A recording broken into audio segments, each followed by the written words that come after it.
Hi, it's Tom here. Last Orders is about to start in just one moment. We've got a fantastic episode for you today with the great Andrew Doyle, the writer, comedian, and the man behind Titania McGrath. But before we get going, I just want to tell you all about how best you can support Last Orders and Spiked.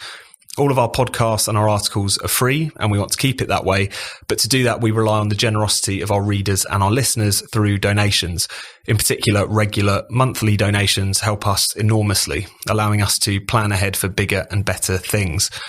Even £5 a month can be a huge help.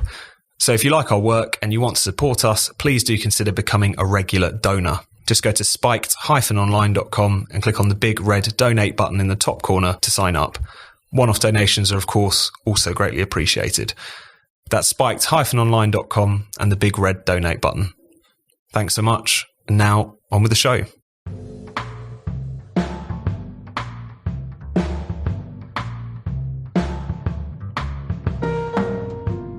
Welcome to Last Orders, the podcast that's for freedom and against killjoys.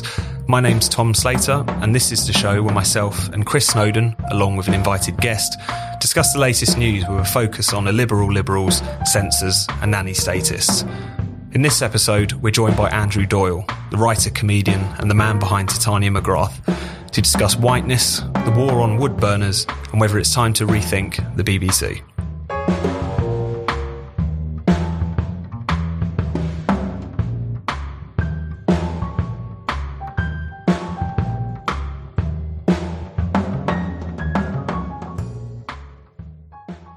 Hello and welcome to Last Orders. My name's Tom Slater, Deputy Editor of Spiked, and I'm joined today, as I am every month, by the IEA's Director of Lifestyle Economics, Chris Snowdon. Hello, Chris. Hello, Tom. And today we're delighted to be joined by writer, comedian, Spiked columnist, and the man behind Titania McGrath, the satirical Twitter sensation, Andrew Doyle. Andrew, thanks for coming back on the show. You're welcome. So, Andrew, as we've got you on the show, we want to start off by talking about the kind of latest news in wokeness. So for anyone who may not know, Titania, your alter ego, is this kind of send-up of a posh social justice warrior, this woman who is incredibly well off but seems to think she's oppressed, bangs on about white people despite being white herself. And I guess I just wanted to start off with a discussion about whiteness, which has become a big talking point in the past week. Yes. Particularly kicked off by this BBC documentary, which has been commissioned on the subject of whiteness, fronted by Afua Hirsch. There was a slightly strange advert that went out for it asking people, do you identify as being white? Do you feel you can talk about it? Why? Which looked a bit like almost like a white supremacist support group or something. I thought it was actually a trap. I thought that was a trap to kind of coax out white supremacists. That's what I thought it was. To actually bring them out of the mix. Okay. I assumed it was something like that, but then it transpires it was research for a BBC show, which, as you say, is fronted by Afua Hirsch, who's the Guardian columnist, who talks a lot about whiteness as a concept and mentions it obviously in her articles and her book, British. And what's very interesting about this, I sent, just on a personal level, I sent out a tweet about this a few days ago when it was announced. And the point of the tweet was just simply saying that I think that this emphasis on racial difference and whiteness particularly is sowing racial division. And I was just making what I thought was a fair criticism. Maybe it's not entirely fair because I haven't seen the show. Maybe it is a really even-handed discussion of this subject, but I doubt it because I'm very familiar with Afua Hirsch's work, so I know where she's coming from on this stance. But nevertheless, the tweet went kind of viral. There were lots of people read it. So lots of people who don't follow me ended up commenting on it. And about 50-50 of those who responded in support of Afua Hirsch and the show Whiteness were either woke intersectionalists or far-right ethno-nationalists. And it was honestly around 50-50, this kind of response. They're both on this issue in the same camp, in that they are completely obsessed with race and they want to see more further division, not unity. And that, to me, I think is what's upsetting about the whole idea. You know, the concept of whiteness, it sort of transcends, for people who don't understand, it's not really just about skin colour. You know, there was an event in Edinburgh last year called Resisting Whiteness.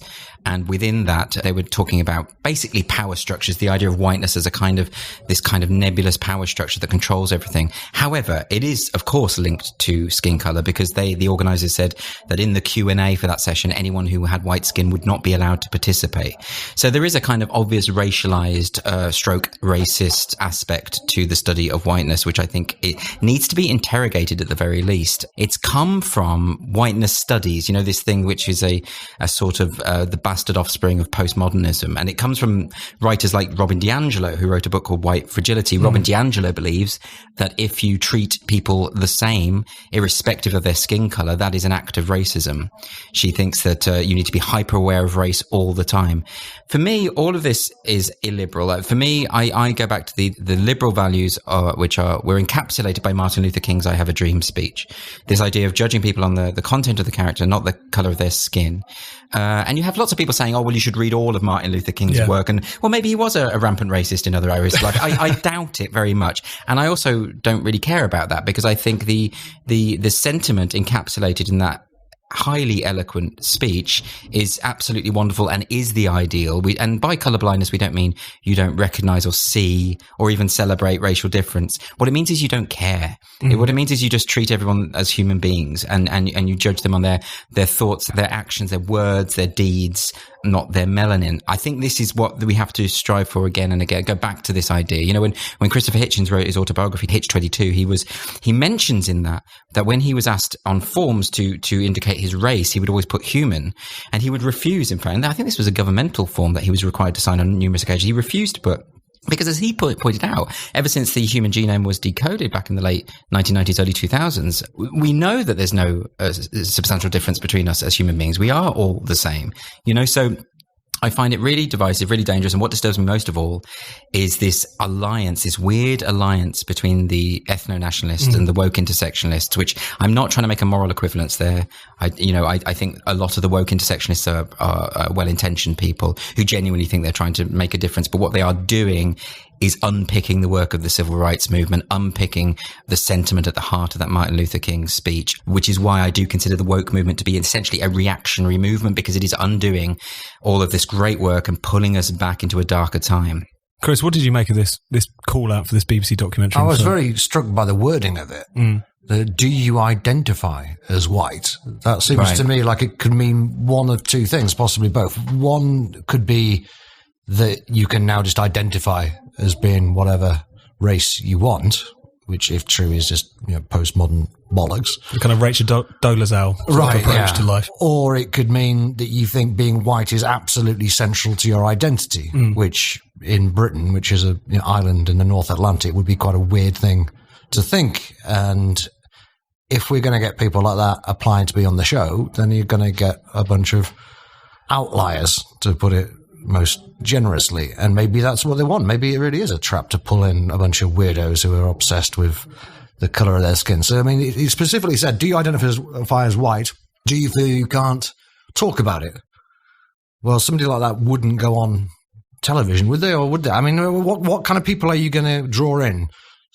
Asking them, do you think that whiteness is absolutely central to your identity? You think it's very important that you're white and that you can't normally talk about this? Come on to TV with Andrew Hirsch and tell everybody about it. This is not going to end well. For four-parter, I think. That's isn't it? I think or two-parter, maybe. Is it two-parter? From what I understand, it's going to be a kind of social experiment.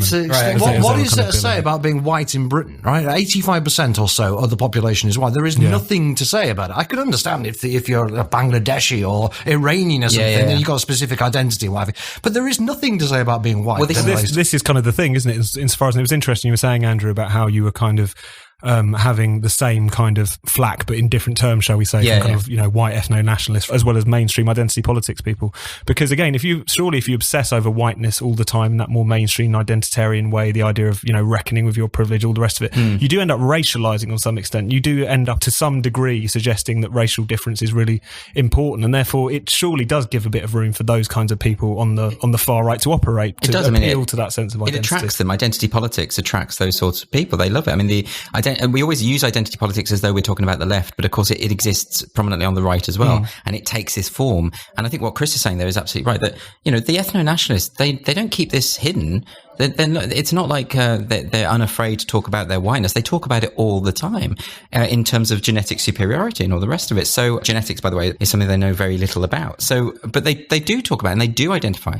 And I think it's damaging ultimately. I think all those forms of identity politics are damaging. And I will reserve judgment though. But in a sense, I think maybe I shouldn't have tweeted about it so far as I haven't seen the show, and maybe I'll be proved wrong. I hope I'm proved wrong. Maybe we should volunteer to go on. Sorry? Maybe we should all volunteer to go on. Oh, I don't know. What would you say about being white? Would that imply that you did feel that you were identified as a white like you person? say, I'm in a white majority country. I don't think about it. And I imagine if I were a racial minority, it would matter more to me. And I do understand that. And I do accept that. But whiteness, I mean, I don't even know why I would even think of those. But I don't think in any of these, I don't identify as gay either. I just happen to be gay. I don't identify as right-handed. I don't identify as 5'10". You know, all of this stuff. Like, I consider these aspects to be of these sort of vital statistics to be very mundane.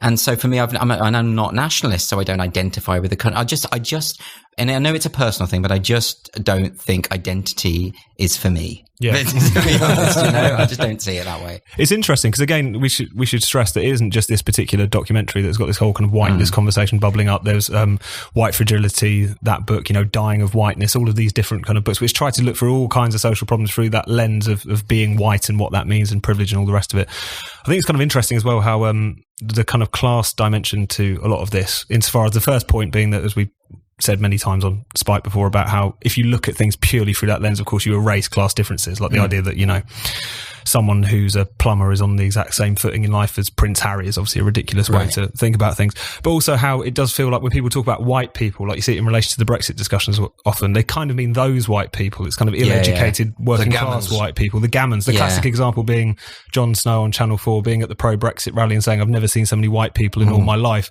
knowing for a fact that he's been to Glastonbury.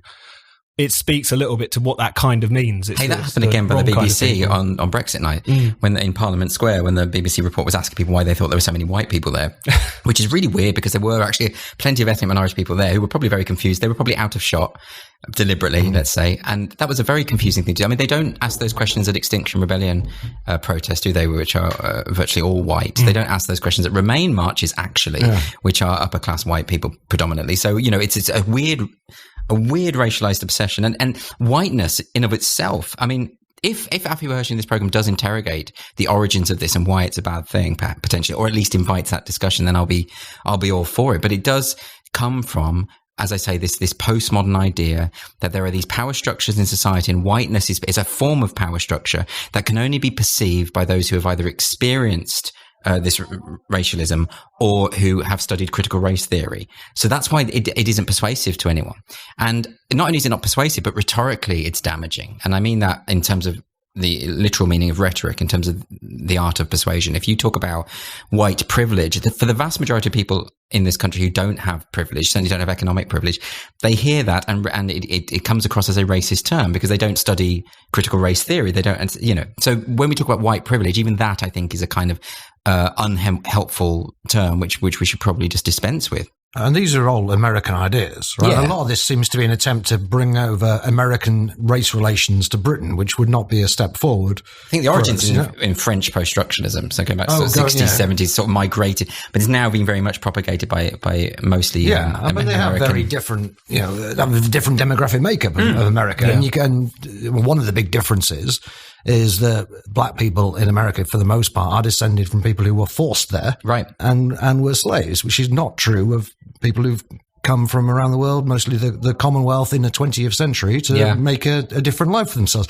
So we're importing this very divisive, but also just historically very different set of ideas from America, where they've got much worse race relations than we have for all sorts of reasons. And it's just not a step forward. And it doesn't, I mean, none of this makes any sense in any country as far as I'm concerned, but it particularly doesn't make any sense in this. I think you're right. It runs the risk of making us a more racist society. Absolutely, yeah. And that's what we should be fighting against. And I know, like I say, I think it's well-intentioned, but that's what makes it even more awful in a way, you know? But when you just say before that the new idea now is if you treat people the same, that is racist. I mean, that's literally what Robin DiAngelo claims. Wow. So, who is a white woman? We should. Should add that. Yeah, a white academic. So that, and you know, when you divorce the idea of whiteness from white skin color, you get into bizarre territory. Like there was an attack last year between some I think American Indian schoolboys attacked some African American schoolgirls.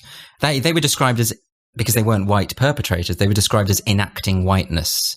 through their violence. That's the way that I think a very prominent publication in America, something like the New York Times, described this as enacting. So whiteness becomes a kind of version of Augustinian original sin. It becomes like heteronormativity, something where we can say that someone is inherently sinful and wrong by virtue of something about themselves which they cannot choose.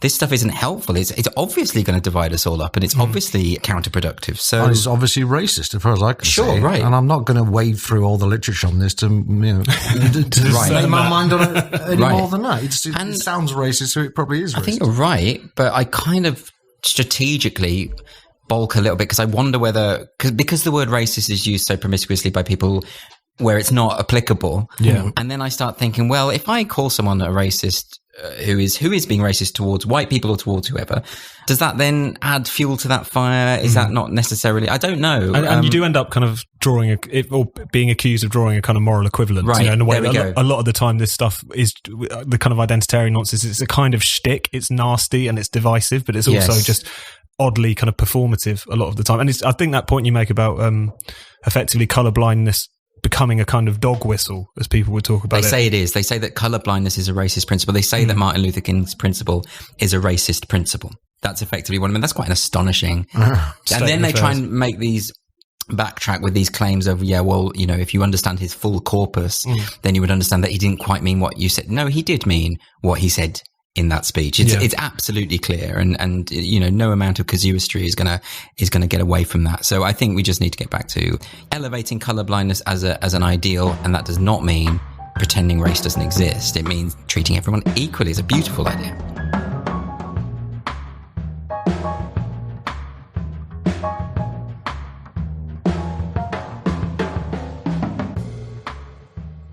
Hi, I hope you're enjoying the episode so far.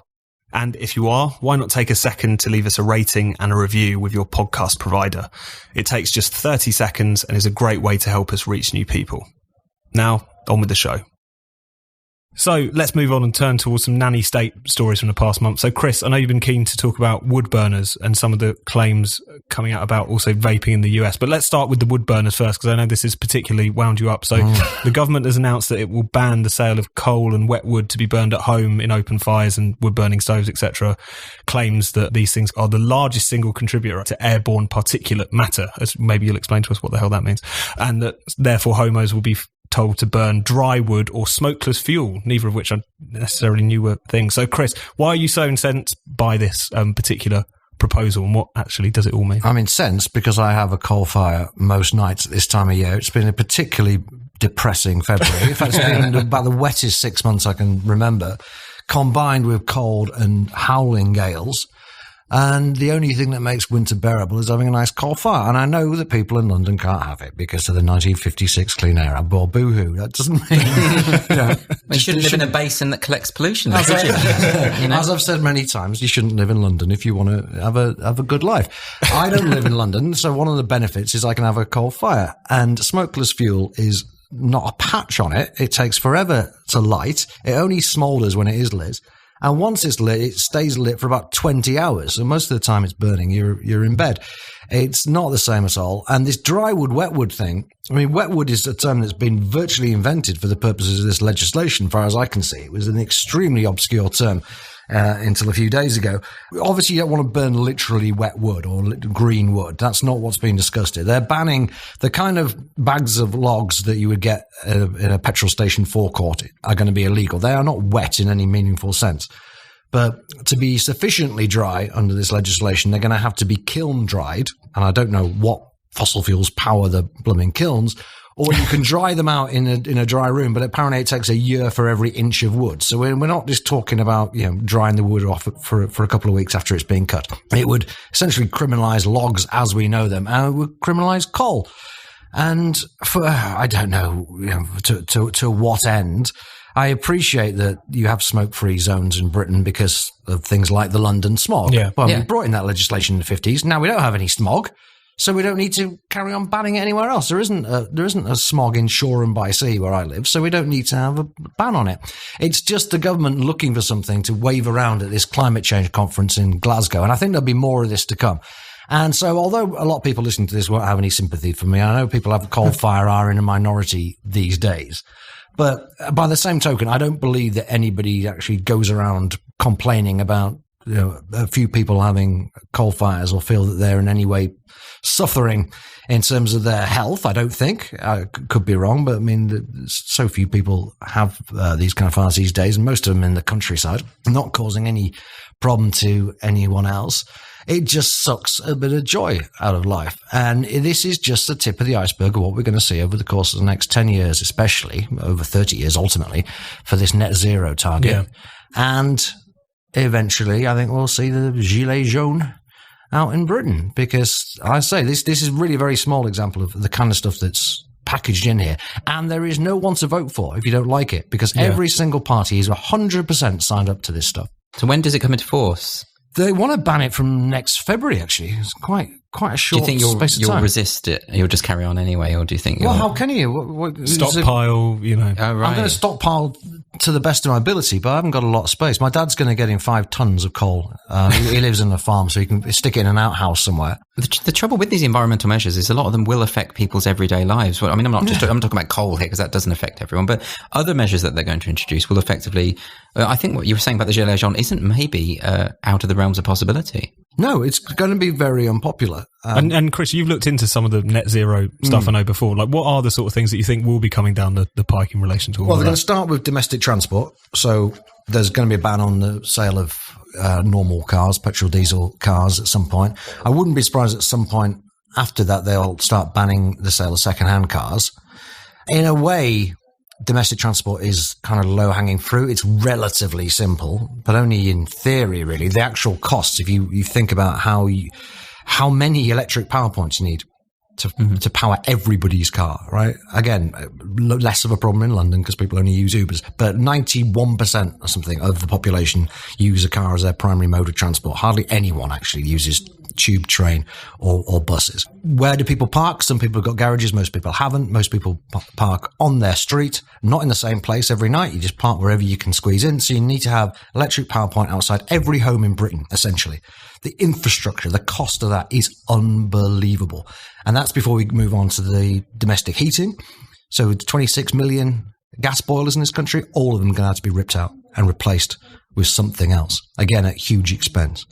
The more you look into the detail of this, the more insane it gets. And then there's stuff where we just simply haven't got a solution at all. There is no alternative to aeroplanes, for example. There's no solar-powered heavy goods vehicles, tractors, all sorts of things, boats, you know?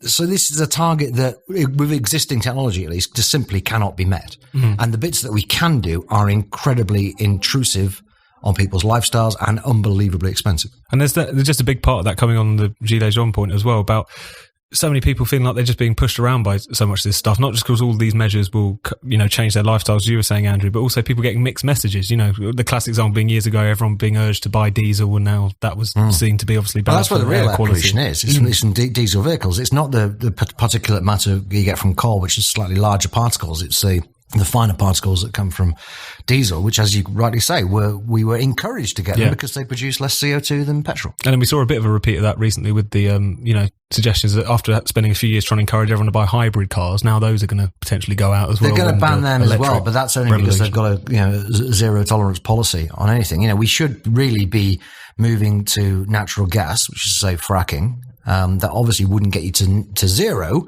but it would significantly reduce your carbon footprint and stop us being reliant on getting gas from other countries, which is all we're going to do in any case. Well, let's turn quickly to another nanny state story that we wanted to talk about today. We talked a fair bit on this podcast about the US's quite mad war on vaping and e-cigarettes, this kind of wonder invention that has given so many people an alternative to smoking, and yet the US basically treating it as if it's as dangerous as smoking off the back of this big panic in recent years. So one of the main researchers behind the anti-vaping campaign is a professor called Stanton Glantz, if I'm saying that correctly. He's under fire at the moment because one of his studies has had to be retracted. The study in question claimed vaping doubled the risk of heart attacks, which sounds pretty mad on the face of it. And now many of his other claims are being called into question. Chris, do you want to tell us a little bit more about this? Yeah, there is an astonishing amount of junk science comes out about vaping, often by the same people who put out a lot of junk science about smoking, and there is no worse offender than Stanton Glantz of San Francisco, as these people so often are. And he has produced hundreds of studies over the years, most of which I would argue probably should have been retracted. This one actually has finally been retracted. It claimed, as you say, that people who vaped had double the risk of heart attack. This was based on him just digging a load of data out. Epidemiological studies like this frequently don't involve the researchers ever actually meeting the people they claim to be studying. They just get the data out about these people and look over a course of years whether they get heart attacks in this particular instance. And in this one, it was such a shoddy job that it was quite obvious to anybody who read it properly that there was no way of telling whether the people had heart attacks before or after they switched to vaping. Most of these people, the overwhelming majority, were ex-smokers or even current smokers. They were either switching to vaping or becoming dual users of e-cigarettes. And actually, as it turned out, a huge number of them actually had the heart attack before they began vaping. So it was a clown school junk science. And finally, actually, last week, the journal in question did retract it. So it was a small blow struck for good science, but a very, very long way to go. America's pretty much a lost cause now on Can you vaping. explain this to me? Because what I don't understand about that is why this backlash occurs. Surely smoking, carcinogenic practice like smoking, which does, demonstrably cause cancer, moving away from it to water vapor, surely everyone would be celebrating and dancing in the streets and saying this is why they're trying to so much to undermine it. It's a very good question. And obviously in this country, most of the public health people have been fairly pro-vaping because for exactly that argument, they accept that it might not be 100% safe, but it's clearly a hell of a lot safer. I think you have to bear in mind that not everybody on the anti-smoking gravy train is necessarily that bothered about people's health. Right. Some of them have other reasons for being involved. Some of them just hate big business, particularly big tobacco, and they see e-cigarettes as a way for big tobacco to carry on making money. Some of them just have a moralistic hatred of people enjoying themselves, of vice, good old-fashioned Puritanism. Some of them just decided very early on that they thought these things were probably a bad idea. And they had, broadly plausible reasons for thinking that. Some people thought, well, it could act as a gateway to smoking for young people, or it could be used by smokers to perpetuate their smoking when otherwise they would have quit. Over time, we've got a decade of evidence now. It's clear that neither of those hypotheses stand up.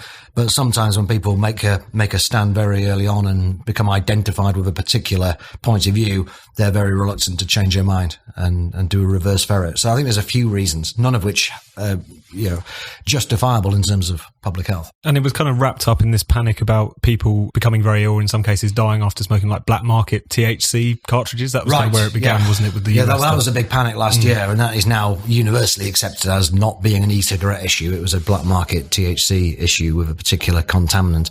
But although that was obvious quite early on, they managed to cover the truth up about that and then really mix it in with a broader panic about high school students in particular vaping. And as a result, they've managed to get all the vape cartridges in any flavour other than tobacco and menthol banned. And I believe there is now legislation pending, or at least up for a vote, which would ban all flavoured e-cigarette fluids completely, which would be mental, really, but they could easily do it.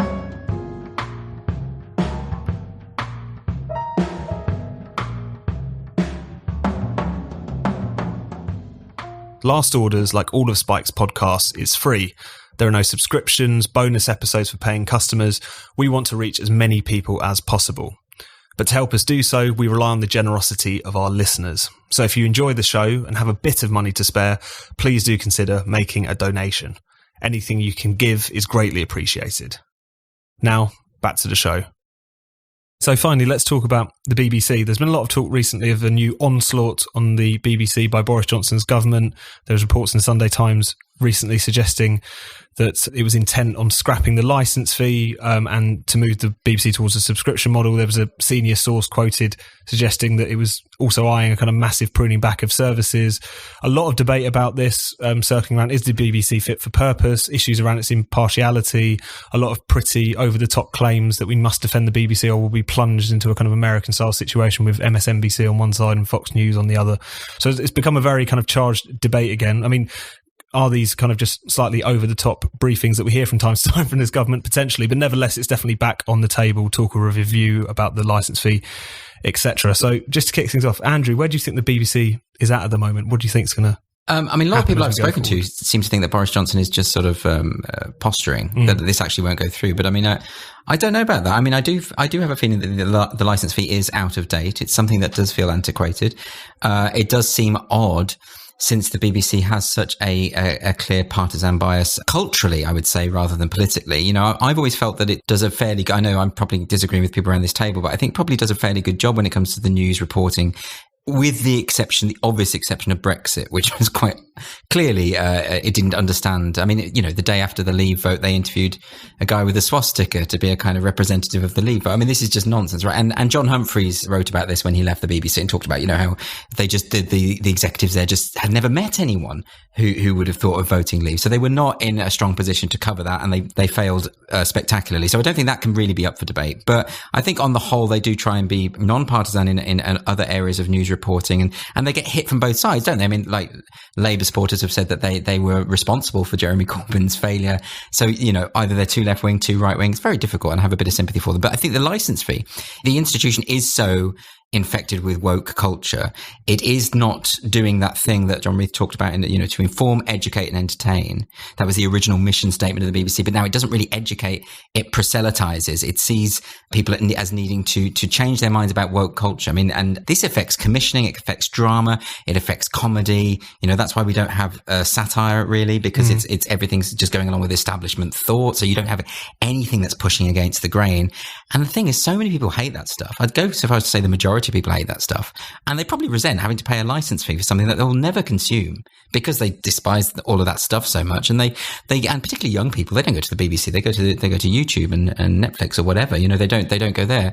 And if the BBC is so wonderful, which I think it can make some brilliant programs, I also think it makes some terrible programs, and that's like any broadcaster. But if it is confident in its own quality, why wouldn't it want a subscription service? Why wouldn't it welcome that? Because surely it will make a killing, you know. So I do think it is probably time for. I mean, I say this as someone who works for the BBC from time to time, so I'm a bit wary. You're biting the hand that feeds you again. Well, to be fair though, I had this debate on the Moral Maze a couple of weeks ago, so I was conscious of it then. But you know, it's about the principle, isn't it? And I think the license fee has had its day, to be honest. Chris? Yeah, I agree. And I'm not a big BBC hater either. I think that partly that's because I don't watch a lot of its output. Every time I turn on the BBC News, I am reminded of how ridiculous some of it is. But they do a lot of good stuff, particularly on the radio, actually, I have to say. Moral May has been a prime example, right? Yeah, and More or Less and a few things like that. And even if you went to a subscription model for the TV, you would have to find an alternative solution for radio. So I think you can probably justify having a taxpayer fund the radio, possibly having some adverts on some of the stations, probably slimming down the number of stations it has. But, I mean, they are genuine public goods in the true economic sense of the word, rather than the popular sense, which just means something I like. They are public goods in that they are non-rivalrous, non-excludable. You know, you get free riders if you don't find an alternative way of funding them. But the TV stuff, yeah, I think it's just a really very simple principle that if you don't want to watch something, you shouldn't have to pay for it. Right. And for most of its history, it has been a genuine public good. And when the TV license first came out, there was only one station on it, and that was a BBC. So by definition, if you had a TV, you were watching the BBC, so you just paid the license fee. And that more or less continued really up until the 1980s. The chances of people avoiding BBC stations until the advent of Freeview, frankly, was pretty slight. But today, there are people who genuinely just never watch the BBC. There's people like me who watch very, very little of it. And I think I would probably pay my £12, £13 a month if it came to it, but I'm not 100% sure. When I really think about it, there's not that much I watch, you know? What, Line of Duty? But the last series that was a bit iffy. Fleabag was good, but yeah, it was a few years ago already. They do good stuff. I mean, what's good on TV there? I mean, I can't. Doctor Who? But even Doctor Who has plummeted. Doctor Who's ratings absolutely plummeted in the last series because they went all woke. Right, exactly. Right. So they push. They're constantly hectoring their audiences, saying, "Look, you know, you've got to be better at all of this stuff." And you know, didn't he go and meet Rosa Parks? And then there was, I think it was kind of one episode after another seemed to deal with. Yeah, then a man gave birth, and one of the and so on and so forth. So they're really. And then people just switch. I mean, but I think you're right, Chris, that at one point there was a validity to this when it was just a few terrestrial channels, and you know, I'm always hearing this argument about those water cooler moments, you know, where everyone talks about the show they saw the night before, and I think that did used to happen, and I think still does with Netflix. Right, there we go. Yeah, Game of Thrones or something, right? So that I think that's all gone now, and we have to sort of move with the times a little bit. There also seems to be big, because there's a tendency to just see this in terms of how it fits into the marketplace at the moment, and not being able to compete with Netflix. I mean, Netflix is a bit of a weird one anyway, because it's so much of its programming is funded on debt, basically. So the idea that it can't but it's building up an archive. The BBC's already got a massive archive. I agree with Andrew. There's no reason why it shouldn't flourish. Yeah. If it can get that archive put on to a workable system that is available around the world, and that doesn't cut off. There's no reason it shouldn't make more money than it does now. What's this assumption as well about that if the news goes to a subscription style service or something, that it will become like Fox News or it will become MSNBC? Why would it seems to ignore the fact as well that we have Ofcom and that these things are regulated in the first place for objectivity. And as you say, I would say there's been far more levelled at the BBC in relation to impartiality issues. Now, you could say that's because people feel that they expect better from the BBC and they are paying for it and all the rest of it. But it does seem that seems to be a pretty mad kind of comparison. It just feels like as well that in relation to all this stuff, you feel that the BBC could make a case for itself in previous eras when it did have that kind of almost like high paternalism to it. It was this, we are here to kind of, educate and entertain and inform. We are here to play opera to make sure that anyone can access it. But at the moment when you kind of feel like it's not really meeting any of those requirements, high culture is kind of ferreted away on Radio 3. Barely there at all. Even then. And at the same time, what it's offering is a mix of identity politics, dumbed down Saturday night television, and then just anti-Brexit news reporting. Exactly. There's not much that you can make an argument for. Even if he was putting out loads of opera, I don't see why anyone should be forced to pay for it. I mean, Douglas Murray sort of made that point in The Spectator last week. He said they used to defend the licence fee because of the proms. Well, sorry, if you like the proms, pay for it yourself, There is some. I mean, that's a libertarian argument, isn't it? You don't. If you're not paying for a service, why should we be forced to? I mean, but that's the same argument people make with nearly everything else in the world. It's true. What's so special about it? But it was an argument for it insofar as it wouldn't necessarily be easily accessible to everyone in terms of high culture. Therefore, you can make sure that it is available to those people. Those high-minded Reithian principles. But all this stuff's available on YouTube, right? Well, that's the different thing. You can find literally anything on YouTube, high or low. It's a very different situation now, that's fair to say. But I think the identity politics thing, Andrew, is interesting as well, because it has been going so far down that rabbit hole. I thought one of the interesting things John Humphrey said was about one of the things that really gave him pause for thought about where the BBC was headed was when they hired an LGBT editor or LGBT correspondent who made pretty clear that he saw his role as advocacy rather than just reporting on those kinds of issues. Yes. And, as you see it in everything from that to Doctor Who, it does seem to run pretty deep there. And allies are identified by wearing the rainbow lanyards or whatever it is that they're introducing, which they also do in schools now, So if a friend of mine who's a teacher has been told that he wears a LGBT rainbow lanyard so the kids know, then go to talk to him about gay issues, as though all the other teachers are clearly homophobic, And this is the thing. This is the weird thing about the BBC embracing identity politics and pushing for sort of things like internships for non-whites only and stuff like this. They are sort of implying that they believe they're staffed by a whole bunch of racists and homophobes. And you'd be hard pushed to find a racist or homophobe in the walls of the BBC, I would suggest. So it's a weird thing. What they could do, if they're serious about quotas, is talk about their class issue, Hugely disproportionately represented are people from private schools within the BBC, certainly within the upper echelons of the BBC. And if they really care about this stuff, they would institute a quota so that, only 7% of their workforce were from private schools, because only 7% of the country are from private schools. They'll never do that, will they? Because they're not interested in actual parity. And I think that's part of the problem is the lack of diversity within the workforce. And I mean diversity of thought. I'm not talking about the other forms of diversity. The thing that matters most of all, that there's sort of a range of opinions, there's a range of discussions, but it is an echo chamber. It is a bubble. And I don't know how you solve these problems while it has that. But it's just amazing that no one almost tries to deny that at this point. They don't. At all. Why would they? It would be utterly futile to deny it. No one tried to deny it when John Humphreys wrote about it in the aftermath, because they all know it's true. And you get this kind of quite shallow argument, which is like, well, we invite on politicians from both of the two main parties, never get balanced debate. But it's so clear that in terms of the preference they have for particular stories, the way in which certain things are framed, all of this just washes through all of that, despite the fact that there's some, window dressing of balance in relation to exactly. But they think their role is about diversity and representation, right? And look, we can all agree, can't we? Like back in the day when you'd have, soap operas set in London and everyone would be white, you'd be thinking, well, this is ridiculous, So there is a case to be made for that. But they genuinely believe, because they bought into this postmodern thing of power structures, that's what they believe, that they need to push diversity and representation in order to combat systemic racism, which they believe is they're giving unconscious bias training to members of staff at the BBC, which has, as far as I can see, no utility whatsoever. There's no evidence that any of it works. I mean, we've got infinite unconscious biases. What matters is the way we act and the way we treat each other. But so all of this stuff is bunkum, to be honest. This is a modern form of paternalism, isn't it, really? Yeah. I mean, people tend to hark back to, a lot of people, hark back to the earlier days of the BBC and quite like that paternalism of Lord Reeve. This is just a modern form of paternalism, as far as I can see. And it might, the direction that they assume the world is moving in might not be the same direction we necessarily think it is moving in or should be moving in, but it's just paternalism. But I suppose the thing that is different and the thing that does distinguish it is the universalist aspect of the BBC being entirely chucked out. So the idea that everyone can appreciate opera or whatever, whereas now it's like everyone has to have their little radio station. You've got BBC Asian Network, you've got this, you've got that, we've got an LGBT correspondent, we've got you all covered in that respect. That feels like a little bit of a change as far as it is that shift towards, how do you have public sector broadcasting if you just think everyone's in their little boxes? You are going to end up with something more like this. Yeah, exactly.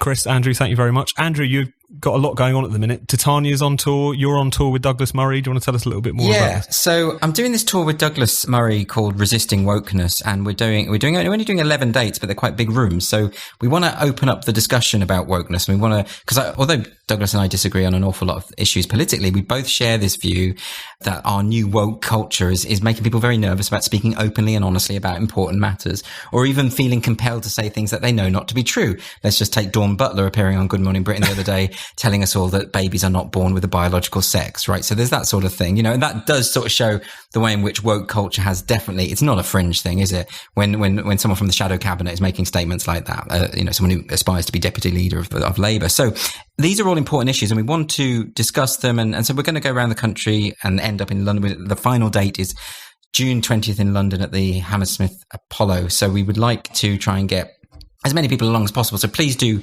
book tickets for that. It'd be fun. And the other tour I'm doing is Titania McGrath. And this is the show I did in Edinburgh with her. She's played by Alice Marshall, who's just such a hilarious and brilliant performer. So it's really worth seeing for her alone, really. And again, it's a short tour. Just wanted to do a short tour with her. And that is at various limited dates. You're in it as well, eh? Well, I will probably do the opening stand-up set. Right. Probably. That's what I'm thinking. 99% sure I'll do that because I just think it'll be quite fun. And yeah, I think it'll be good. And the other thing, I've just written a new book as Titania, but I don't know if it'll be probably ready for pre-order in a week or two. And that is a children's book. I don't know if you've seen, there's all these woke children's books coming out. Well, like Feminist Baby and all that kind Feminist of stuff. Baby. Afua Hirsch wrote one, actually. Oh, about Lady Hale. About Lady Hale. Really? Yeah. This came out months before the Supreme Court case as well, for some reason. It's great. Like, there's all of this stuff. So Titania's written a woke children's book. Titania McGrath's written a woke children's book, and it's called My First Little Book of Intersectional Activism. And it's, I just got the proofs back today, so I'm going to do some final tweaks. But it is done. And, she basically goes through the role models of history, who she admires as being intersectional. People like, Mahatma Gandhi, Brie Larson, people like that, al-Baghdadi, because a person of colour who made it, Joseph Stalin, people like that. So all the people that she absolutely adores, which is modelled, of course, on that book, Good Night Stories for Rebel Girls, which is all these feminist icons aimed at little kids, but it's all these feminist icons, completely airbrushes their... I mean, like, there's an entry on Coco Chanel, one of the most empowering of all the Nazi collaborators. So, anyway, so that's the point. Because I find those woke children's book hilarious. I just find it's such flagrant indoctrination. And the kids don't read it. It just gets put on the coffee tables of these posh woke parents, But anyway, so that's the idea. So that'll be out soon as well. So thanks for letting me plug it. Not at all. Make sure you get that book. Make sure you get tickets to Andrew Doyle and Douglas Murray and Titania McGrath, which is also on tour. And see you next month.